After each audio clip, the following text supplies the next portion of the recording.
నమస్కారం, సిటీ వార్తలకు స్వాగతం. ముందుగా హెడ్లైన్స్. సీఎం చంద్రబాబు అధ్యక్షతన ఎస్ఎల్బీసీ సమావేశం. ఎంఎస్ఎంఈలకు బ్యాంకులు చేయూతనివ్వాలని సూచన.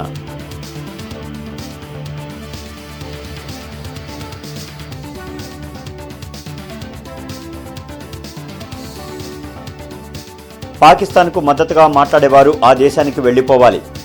పెహల్గాం మృతులకు డిప్యూటీ సీఎం పవన్ కళ్యాణ్ నివాళి.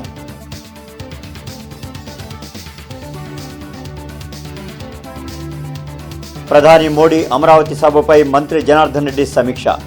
హాజరైన ప్రజాప్రతినిధులు, అధికారులు రాజధాని పునర్నిర్మాణమే కూటమి ప్రభుత్వ లక్ష్యమని వెల్లడి.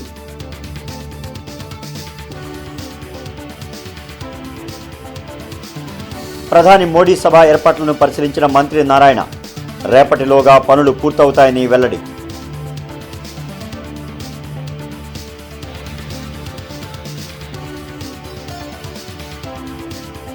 వైసీపీ జిల్లా అధ్యక్షులతో ఆ పార్టీ అధినేత జగన్ సమావేశం.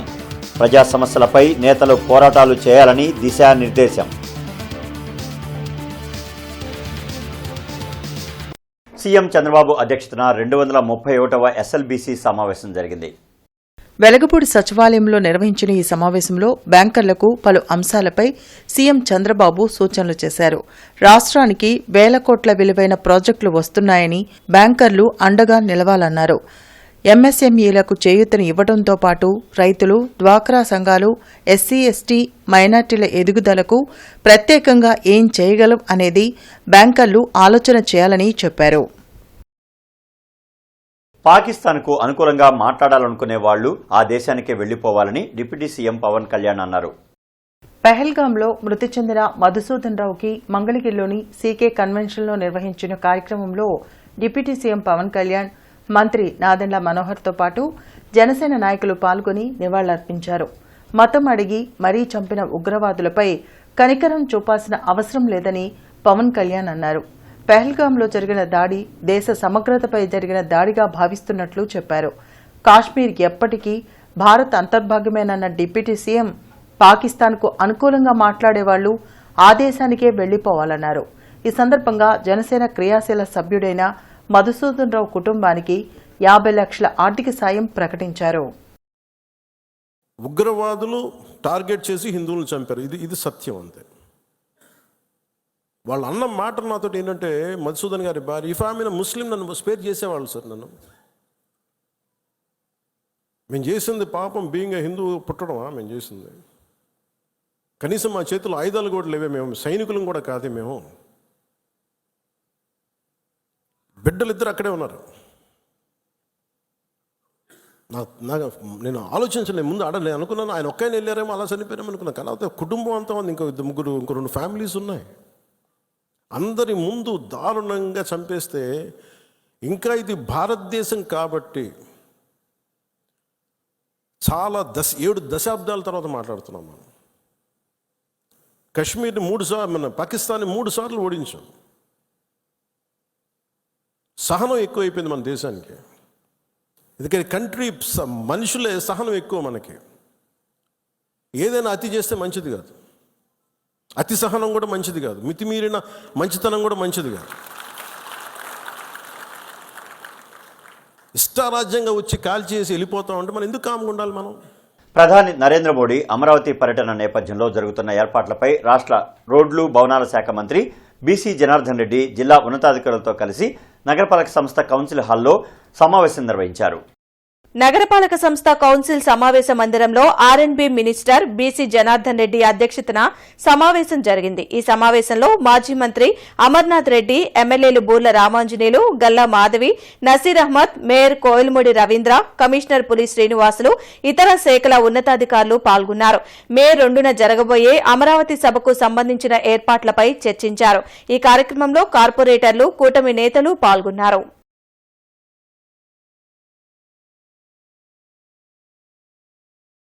మే 2వ తేదీన జరగబోయే అమరావతి సభ ఏర్పాట్లపై రోడ్లు, భవనాల శాఖ మంత్రి బీసీ జనార్దన్ రెడ్డి గుంటూరు నగరపాలక సంస్థలో సమావేశం నిర్వహించారు. మే 2వ తేదీన ప్రధాని మోడీ అమరావతి రాజధాని పునర్నిర్మాణ ప్రతిష్ట కోసం వస్తున్నారని మంత్రి బీసీ జనార్దన్ రెడ్డి వెల్లడించారు. గుంటూరు పార్లమెంట్ నుండి 2,25,000 మందిని తరలించేందుకు స్థానిక ఎమ్మెల్యేలు, అధికారులు, నాయకులతో చర్చించామని అన్నారు. గుంటూరు జిల్లా నుండి అమరావతి సభకు వచ్చే ప్రజలకు ఎటువంటి అసౌకర్యం కలగకుండా చేసే అంశంపై స్థానిక శాసనసభ్యులు, అధికారులతో చర్చించామని మాజీ మంత్రి అమర్నాథ్ రెడ్డి తెలిపారు. ఈ సందర్భంగా ఎమ్మెల్యేలు బూర్ల రామాంజనేయులు, గల్లా మాధవి, నసీర్ అహ్మద్, మేయర్ కోవెలమూడి రవీంద్ర మాట్లాడుతూ గత ప్రభుత్వం 3 రాజధానులంటూ రాష్ట్రానికి రాజధాని లేకుండా చేసిందని విమర్శించారు. కూటమి ప్రభుత్వం అమరావతి రాజధాని పునర్నిర్మాణం కోసం కంకణం కట్టుకుని పనిచేస్తుందని అన్నారు. ప్రధాని రానున్న అమరావతి సభకు ప్రతి ఒక్కరూ వచ్చి జయప్రదం చేయాలని కోరారు. సభకు వచ్చే ప్రతి ఒక్కరికి బస్సు సౌకర్యం కల్పిస్తున్నామని, అంతేకాకుండా భోజనం, మంచినీటి సౌకర్యం కూడా ఏర్పాటు చేస్తున్నామని చెప్పారు. అటువంటి పరిస్థితుల్లో మళ్ళా రాజధాని పునర్నిర్మాణం కావాలి అనేటువంటి ఆకాంక్షతో ప్రజలందరూ కూడా మా కూటమి ప్రభుత్వాన్ని గెలిపించడం జరిగింది. గెలిచిన తర్వాత ఇప్పుడు కూటమి ప్రభుత్వము ఖచ్చితంగా రాజధాని ఇక్కడే నిర్మాణం చేసుకోవాలి. ఏదైతే నాడు భూమి పూజ చేశారో, నాడు ప్రధానమంత్రి చేసినటువంటి పూజ, ఈ యొక్క పూజ వృధా కావద్దనేటువంటి ఉద్దేశంతో మళ్ళీ ప్రధానమంత్రి గారిని పిలిపించి రాష్ట్రం మళ్ళీ ఈరోజు రాజధానిలో పునర్నిర్మాణం జరుగుతూ ఉంది. దానికి సమీక్ష మీద అనేకమైన ఏర్పాట్లు కూడా చేస్తూ ఉన్నాం. ప్రజలు అందరూ కూడా ఈ యొక్క చుట్టుపక్కల జిల్లాల వాళ్ళందరూ కూడా ఈ యొక్క గుంటూరు పార్లమెంటు నుంచే 2,25,000 మందిని టార్గెట్ తీసుకుని తీసుకెళ్తున్నాం. ఇక్కడ ఉన్నటువంటి శాసనసభ్యులు ఎవరైతే ఉన్నారో ఈ నియోజకవర్గాల్లో ఉండేటువంటి శాసనసభ్యులతో కోఆర్డినేట్ చేసుకొని అటు భారతీయ జనతా పార్టీ, జనసేన, తెలుగుదేశం పార్టీ ఉమ్మడిగా మరి ఇక్కడి నుంచి రాజధానిలో జరిగేటువంటి మోడీ గారి యొక్క సభను విజయవంతం చేయడానికి, అదేవిధంగా ఆయన రోడ్ షోను విజయవంతం చేయడానికి ఈ కార్యక్రమాన్ని ఏ రకంగా, ఎందుకంటే ఇది వేసవ సమయం కాబట్టి మరి ఆ వేసవిలో అక్కడ ఉన్నటువంటి తీసుకొచ్చినటువంటి ప్రజలకు ఇబ్బంది కలగకుండా ఏ రకమైనటువంటి కార్యక్రమాలు తీసుకోవాలా, వాళ్ళకి ఇబ్బంది లేకుండా ఏ రకమైనటువంటి వాటిపైన చేయాలనే దానిపైన కూడా ఒక కార్యక్రమాన్ని రూపొందించుకోవడం జరిగింది. ఏ పరిస్థితుల్లో కూడా రాజధాని మనది, మన రాజధాని నిర్మాణం కోసం, పునర్నిర్మాణం కోసం వచ్చే మోడీ గారికి విశేష స్పందన ఇవ్వాలన్నటువంటి ఉద్దేశంలో ప్రతి ఇంటి నుంచి కూడా కార్యకర్తలు బయలుదేరుతారు. కాబట్టి వాళ్ళకి కావలసిన అవకాశాలు, వాళ్ళకి కావాల్సిన అవసరాలు తీర్చడానికి ఈ కార్యక్రమం. కాబట్టి ప్రజల్లో వచ్చినటువంటి స్పందనకు తగినట్టుగా ఏర్పాటు చేయడానికి ఈ కార్యక్రమాన్ని ఏర్పాటు చేశాం. అమరావతి అనేది ఆంధ్ర రాష్ట్ర ప్రజల కళ అనేటువంటి విషయాన్ని తెలియజేసేటువంటి విధంగా రేపు జరగబోయేటువంటి కార్యక్రమంలో పెద్ద ఎత్తున గుంటూరు నగరం నుండి, నలుమూల నుండి కూడా పెద్ద ఎత్తున గతంలో ఏ కార్యక్రమానికి రానటువంటి స్పందన ఈరోజు క్షేత్రస్థాయిలో ప్రజల్లో కనిపిస్తూ ఉంది. దీన్ని ఎక్కడ కూడా ఇబ్బంది కలగకుండా అవసరమైనటువంటి ఏర్పాట్లను చేసేటువంటి విధంగా సన్నాహక సభను ఈరోజు ఏర్పాటు చేసి దశ నిర్దేశించినటువంటి పెద్దలు, మంత్రివర్యులు రేపటి కార్యక్రమానికి తరలి వచ్చి నా భూతో నా భవిష్యత్తు అనేటువంటి విధంగా విజయవంతం చేయాలని చెప్పి ప్రతి ఒక్కరిని కూడా హృదయపూర్వకంగా కోరుకుంటా ఉన్నా. అందరం కూడా ఎంతమందితో వెళ్ళాలి, ఎలా వెళ్ళాలి అని చెప్పి ఒక ప్లాన్ ఆఫ్ యాక్షన్ని చేసుకోవడం జరిగింది. వెల్లువెత్తున ప్రజలందరూ కూడా ఈ యొక్క సభకి విచ్చేసి విజయవంతం చేస్తారు అని ఆకాంక్షిస్తున్నాం. మరి అందరి కోరిక, అందరి యొక్క అభివృద్ధి ధ్యేయంగా పనిచేస్తున్న కూటమి ప్రభుత్వానికి మద్దతుగా ఈరోజు నరేంద్ర మోడీ గారు 1,00,000 కోట్ల రూపాయలతో మన ఈ రాజధాని నిర్మాణానికి కేటాయించారు.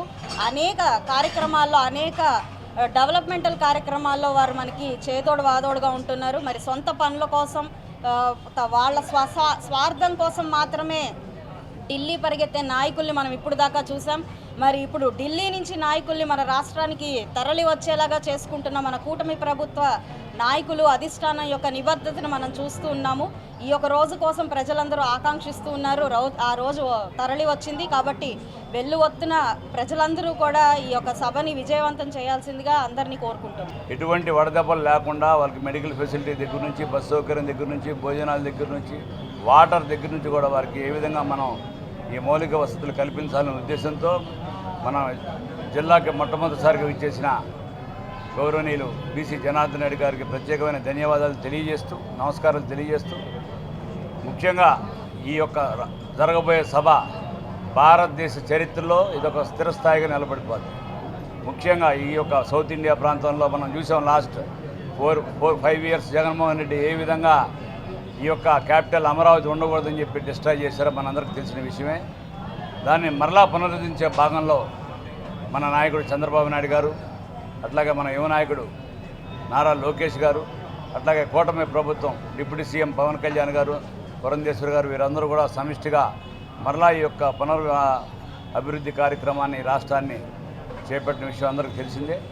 ముఖ్యంగా వార్డు స్థాయి నుంచి, గ్రామ స్థాయి నుంచి, బూత్ స్థాయి నుంచి, క్షేత్రస్థాయి నుంచి ప్రతి కార్యకర్త కూడా ఆ సభకు రావడానికి ఊహిల్లోడుతున్నారు.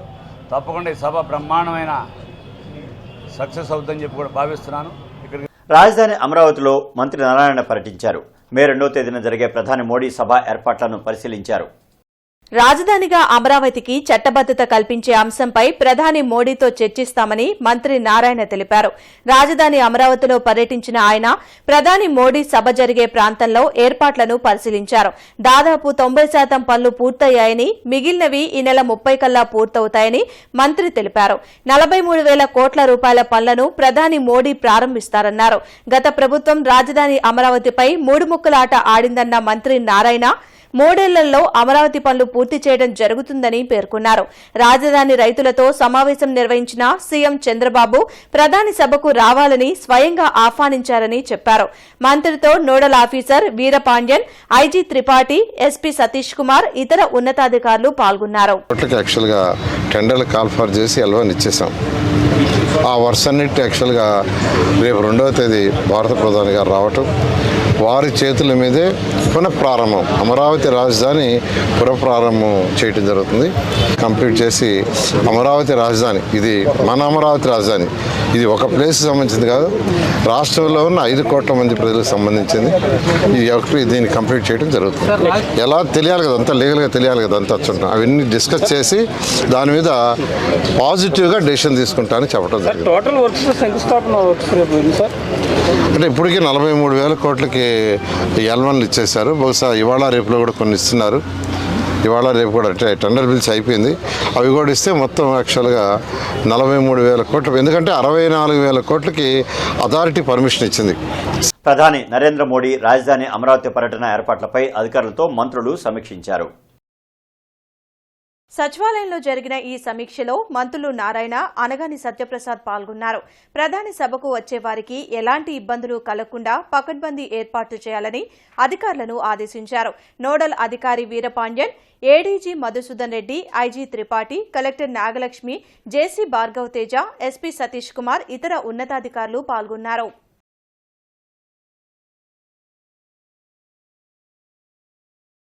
వైఎస్ఆర్ కాంగ్రెస్ పార్టీ జిల్లా అధ్యక్షులతో మాజీ సీఎం జగన్ భేటీ అయ్యారు. తాడేపల్లిలోని క్యాంప్ కార్యాలయంలో నిర్వహించిన ఈ సమావేశంలో తాజా రాజకీయ పరిణామాలపై జగన్ చర్చించారు. కూటమి ప్రభుత్వం రాష్ట్రంలో చేస్తున్న విధ్వంసం అంతా ఇంతా కాదన్న జగన్ ప్రజా సమస్యలపై నేతలు ఎప్పటికప్పుడు కార్యక్రమాలు చేపట్టాలని సూచించారు. ప్రతిపక్షంలో ఉన్నప్పుడే మన నాయకత్వ ప్రతిభ బయటపడుతుందని, రాష్ట్రంలో విచ్చలవిడిగా జరుగుతున్న అవినీతిని ప్రజల్లోకి తీసుకువెళ్లాలని చెప్పారు. మాజీ మంత్రులు పెద్దిరెడ్డి, బొత్స, ఎంపీ మిథున్ రెడ్డి, ఇతర నాయకులు పాల్గొన్నారు. స్వర్ణభారతి నగర్ 3వ ఫేజ్ లింక్ రోడ్ నిర్మాణానికి కూటమి ప్రభుత్వం నెల రోజుల్లో చర్యలు చేపట్టనుంది. ఈ మేరకు నిర్వాసితులకు నష్టపరిహారం ఎమ్మెల్యే రామాంజనేయులు అందజేశారు. గత ప్రభుత్వం నిర్లక్ష్యం వలన వృద్ధి కాని స్వర్ణభారతి నగర్ 3వ ఫేజ్ లింక్ రోడ్ నిర్మాణానికి మోక్షం లభించింది.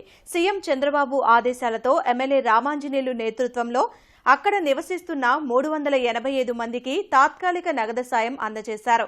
అదేవిధంగా స్థలానికి స్థలం కూడా ఇస్తామని ఎమ్మెల్యే భరోసా ఇచ్చారు. పేదల సంక్షేమాన్ని ఆలోచించేది ఒక్క కూటమి ప్రభుత్వమేనని ఆయన చెప్పారు.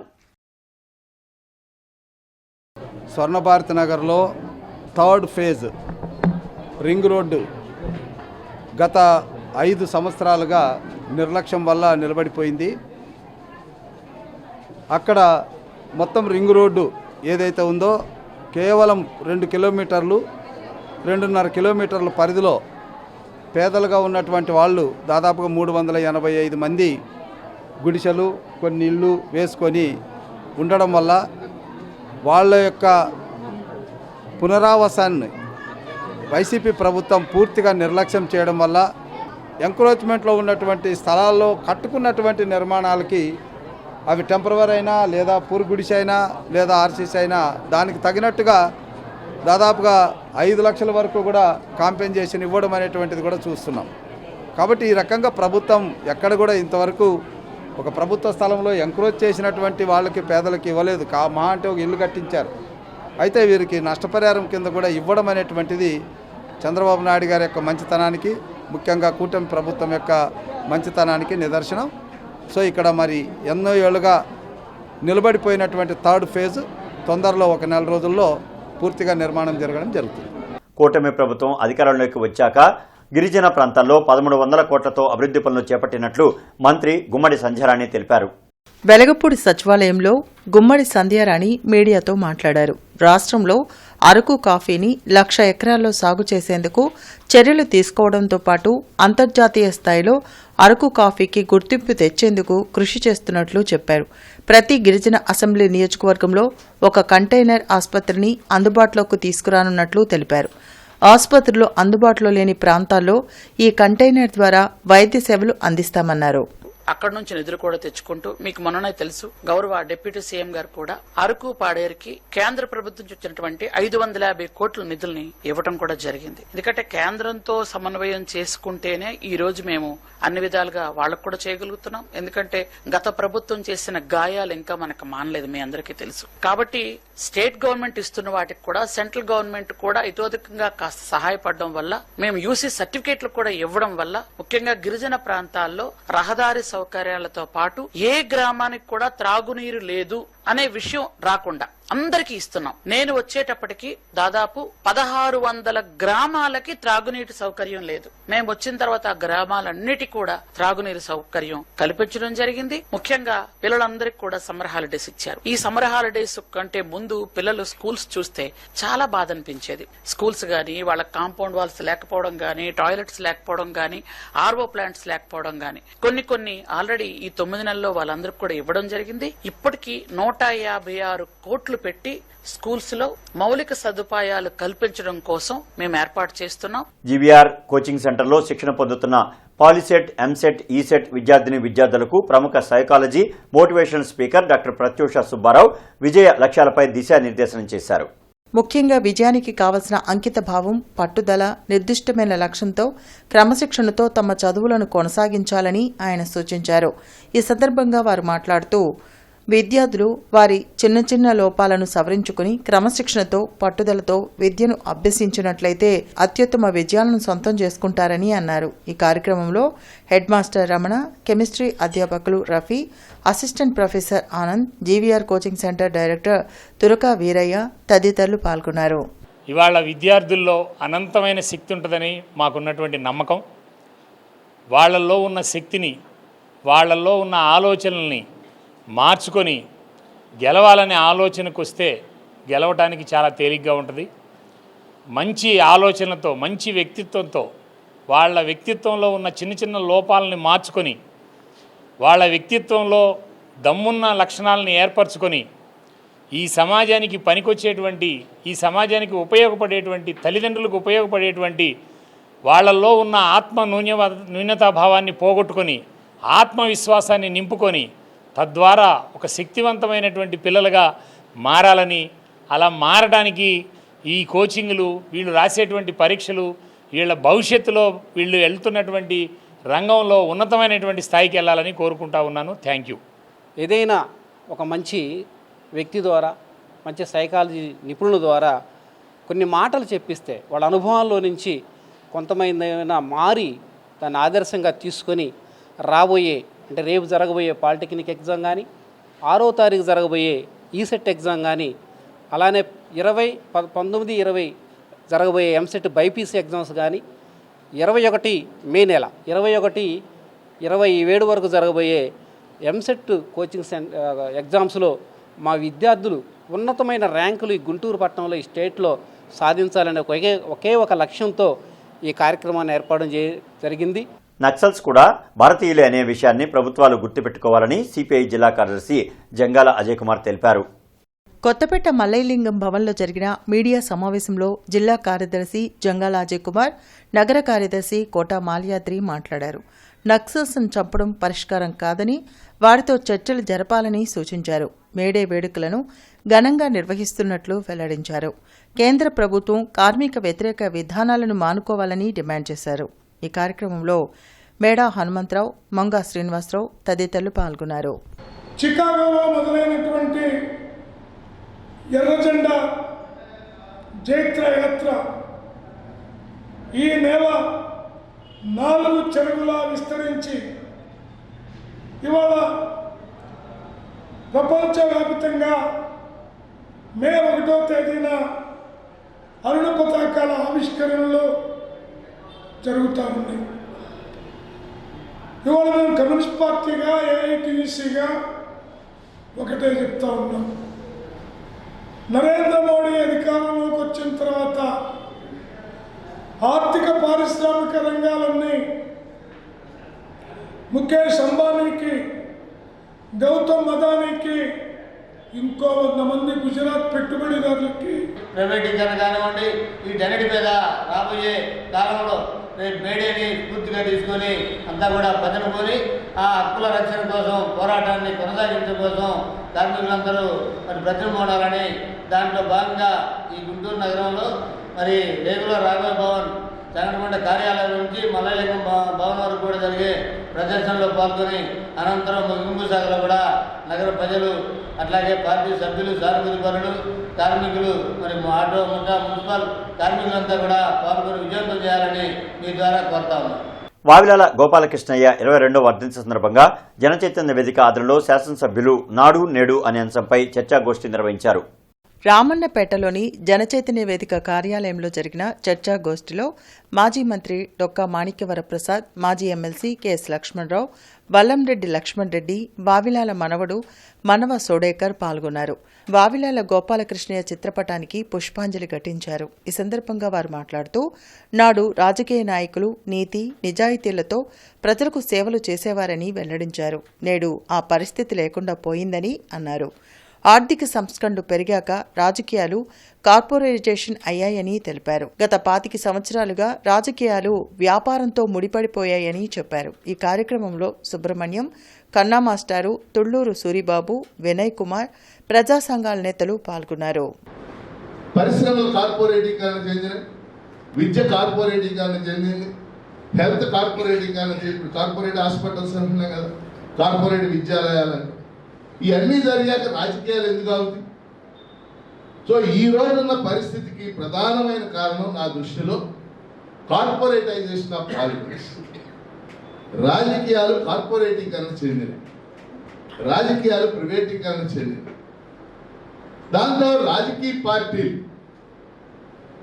అది ఏ పార్టీ అయినా కావచ్చు, ఒక వామపక్షాలు తప్పితే మిగిలిన పార్టీలు, అది ఏ పార్టీ, భారతీయ జనతా పార్టీ కావచ్చు, కాంగ్రెస్ కావచ్చు, వైఎస్ఆర్ కాంగ్రెస్ కావచ్చు, తెలుగుదేశం కావచ్చు, ఇంకోటి కావచ్చు, పోటీ పడి కార్పొరేట్ శక్తులకే సీట్లు ఇవ్వడం ప్రారంభం. భారతదేశంలో గత 5-6 దఫాలుగా జరుగుతున్న ఎన్నికల యొక్క తీరుని గమనించి అనేక నివేదికల్ని ప్రజల ముందు అభ్యర్థుల యొక్క క్రిమినల్ కేసులు ఎలా ఉన్నాయి, వారి ఆస్తులు ఎలా ఉన్నాయి, వారు ప్రవర్తన ఎలా ఉంది, అనేక విషయాల మీద వారు నివేదికలు ఇచ్చారు. ఆ నివేదికలన్నీ కూడా ఆయా అభ్యర్థులు అఫిడవిట్ ఇచ్చిన వాటిని ఆధారం చేసుకునే ఇవ్వటం. ఆ నివేదికలన్నీ పరిశీలిస్తే ఈరోజు భారతదేశంలో అత్యధిక ఎన్నికల వ్యయం జరుగుతున్న రాష్ట్రం ఆంధ్రప్రదేశ్. అత్యధిక క్రిమినల్ కేసులు, ఇతర నేరాలు ఉన్న అభ్యర్థులు ఉన్న రాష్ట్రం కూడా ఆంధ్రప్రదేశ్. 139వ మేడేను ఘనంగా నిర్వహించాలని ఏఐటీయూసీ హమాలీ ఫెడరేషన్ రాష్ట్ర అధ్యక్షులు చల్లా చిన ఆంజనేయులు తెలిపారు. స్థానిక రేగుల రాఘవయ్య భవనంలో జరిగిన నగర ముఠా కార్మిక సంఘం కమిటీ సమావేశంలో ఆయన పాల్గొని ప్రసంగించారు. ప్రపంచ కార్మికుల పర్వదినం మేడే రోజున ఏఐటీయూసీ నగర ముఠా కార్మిక సంఘం ఆధ్వర్యంలో రేగుల రాఘవయ్య భవనం నుండి కార్మిక ప్రదర్శన నిర్వహిస్తున్నట్లు ఆయన తెలిపారు. నగరంలోని కార్మిక వర్గం యావత్తు పెద్ద ఎత్తున పాల్గొని జయప్రదం చేయాలని పిలుపునిచ్చారు. ఈ సమావేశంలో నగర ముఠా కార్మిక సంఘం అధ్యక్షులు జి సురేష్ బాబు, ఏఐటీయూసీ నగర అధ్యక్షులు రావుల అంజబాబు, నగర ముఠా కార్మిక కార్మిక సంఘం నాయకులు పోనుగోటి వెంకటరెడ్డి, పప్పుల రోసిరెడ్డి, ఎస్ఆర్ఎంటీ లక్ష్మయ్య, క్రాంతి, శ్రీను, ఉప్పల్పాటి శ్రీను తదితరులు పాల్గొన్నారు. ఇవాళ భారతదేశంలో ఉన్నటువంటి మన ప్రధానమంత్రి మోడీ దాన్ని 16 గంటలకి 18 గంటలకి పెంచినటువంటి భారతదేశంలో ఆ పరిస్థితి ఏర్పడింది. మరలా ఈనాడు కార్మిక వర్గం 8 గంటల పనిదినం కోసం పోరాడాల్సినటువంటి పరిస్థితి నేడు ఏర్పడింది. అందుకోసం ఈ మేడే సందర్భంగా భారతదేశంలో ఉండేటువంటి కార్మిక వర్గం మొత్తం కూడా అసంఘటిత రంగంలో ఉండేటువంటి కార్మికులు కూడా 139 సంవత్సరాల సందర్భంగా పోరాటం చేయాల్సిన పరిస్థితి ఏర్పడిందని తెలియజేసుకుంటాను. ఈ 139వ మేడేని కార్మిక వర్గం పెద్ద ఎత్తున జయప్రదం చేసి కార్మికులందరూ ఒకే మాట మీద ఉన్నారని కేంద్ర రాష్ట్ర ప్రభుత్వాలకి తెలియజేసే విధంగా ప్రతి రాష్ట్రంలోనూ అలాగే జిల్లాలోనూ పెద్ద ఎత్తున ఏఐటీసీ ఆధ్వర్యంలో ప్రదర్శనలు, బహిరంగ సభలు నిర్వహించుకోవడం జరుగుతుంది. దీన్ని జయప్రదం చేయడానికి ఈరోజు నగర ముఠా కార్మిక సంఘం ఆధ్వర్యంలో కమిటీ మీటింగు నిర్వహించుకోవడం జరుగుతుంది. ఈ కమిటీలో రేపు 139వ మేడేని జయప్రదం చేయడానికి నగరంలోని కార్మిక వర్గం యావత్తు పాల్గొని జయప్రదం చేయవలసిందిగా విజ్ఞప్తి చేస్తున్నాం. దీక్షా శిబిరాన్ని ప్రముఖ సామాజికవేత్త డాక్టర్ గోళమూడి రాజచంద్రబాబు సందర్శించి ముఖ్యమంత్రి నారా చంద్రబాబు నాయుడు క్రైస్తవుల పోరాటాన్ని గుర్తించి రాష్ట్ర వ్యాప్తంగా ఉన్నటువంటి పాస్టర్లందరితో సమావేశం జరిపి పాస్టర్ ప్రవీణ్ పగడాల విషయంలో ఒక నిర్ణయం తీసుకోవాలని ఆశాభావం వ్యక్తం చేశారు. గుంటూరు నగరంలో క్రైస్తవులకు సమాధుల కోసం స్థలాలు అవసరమై ఉన్న విషయాన్ని ప్రభుత్వం గుర్తించి స్థలాలు కేటాయించాలని AELC best Paris church reverend Satish Kumar ప్రభుత్వానికి విజ్ఞప్తి చేశారు. పాస్టర్ ప్రవీణ్ విషయంలోనూ, పాస్టర్ల చర్చిల క్రైస్తవుల రక్షణ కోసం చట్టం విషయంలోనూ, సమాధుల విషయంలోనూ జరుగుతున్న శాంతియుత ఉద్యమానికి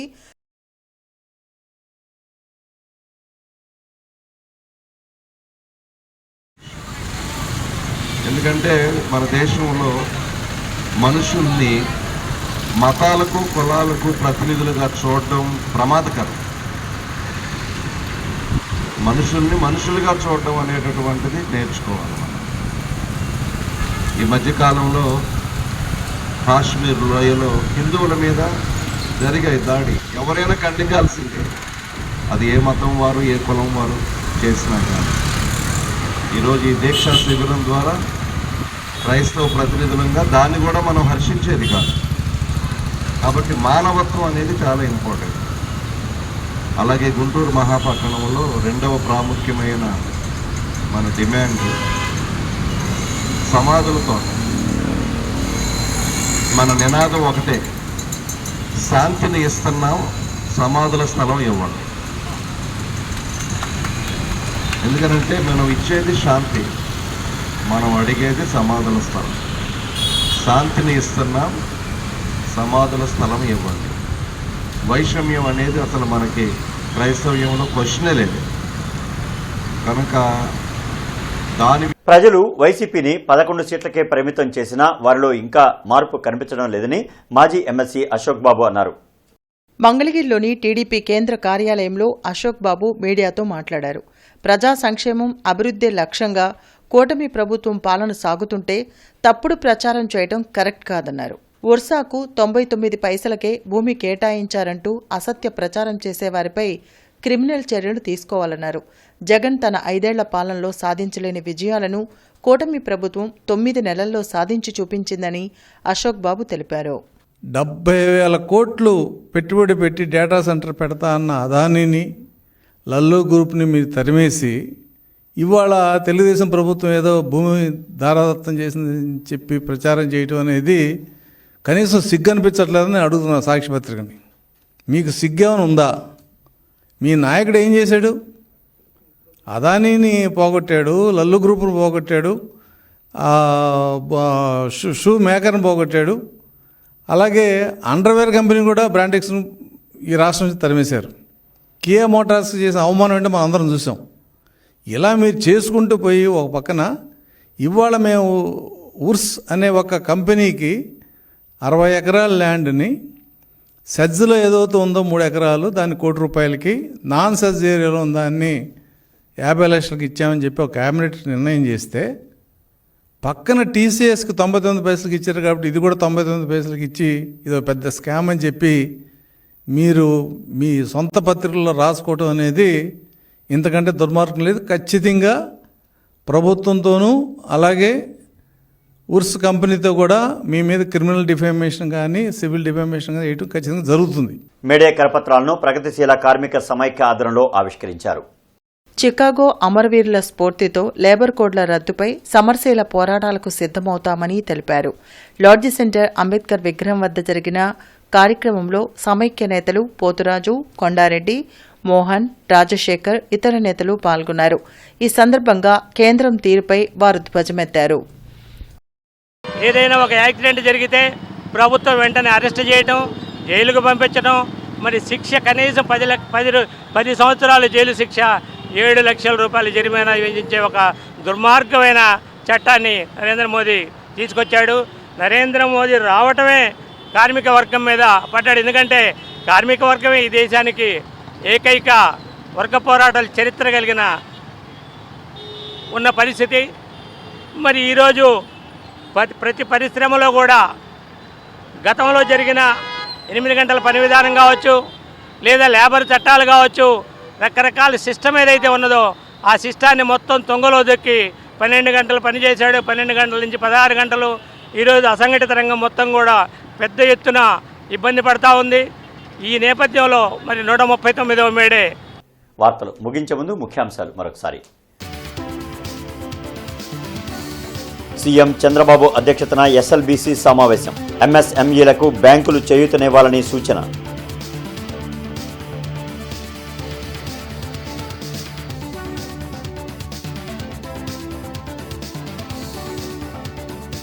పాకిస్తాన్కు మద్దతుగా మాట్లాడేవారు ఆ దేశానికి వెళ్లిపోవాలి. పెహల్గాం మృతులకు డిప్యూటీ సీఎం పవన్ కళ్యాణ్ నివాళి.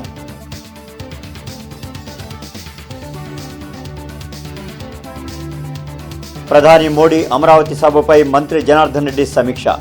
హాజరైన ప్రజాప్రతినిధులు, అధికారులు రాజధాని పునర్నిర్మాణమే కూటమి ప్రభుత్వ లక్ష్యమని వెల్లడి.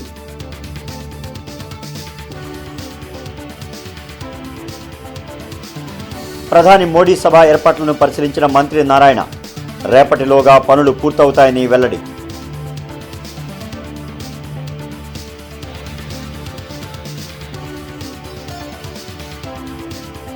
వైసీపీ జిల్లా అధ్యక్షులతో ఆ పార్టీ అధినేత జగన్ సమావేశం. ప్రజా సమస్యలపై నేతలు పోరాటాలు చేయాలని దిశానిర్దేశం.